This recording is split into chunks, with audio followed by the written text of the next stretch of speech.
past 3 or 4 days, God has blessed us with the abundance of rain. This is Pastor Scott Caldwell with Words for Life. Rain is the result of a low pressure that is rising into the atmosphere. As it rises, it creates clouds and rain comes down. If there's nothing going up, then there's nothing coming down. What a spiritual principle for us as Christians.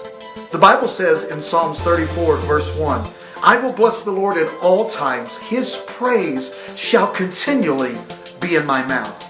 I want to ask you a question. What is going up in your life today?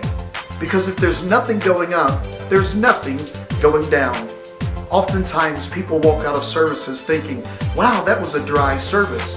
I read recently that there's no such thing as dry services, only dry servants. So I want to ask you today, what's in your mouth right now? What's on your lips? Is it His praise? Is praise being offered up? Because if there's nothing going up, there's nothing coming down.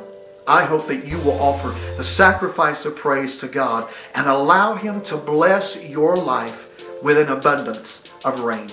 This is Pastor Scott Caldwell with Words for Life.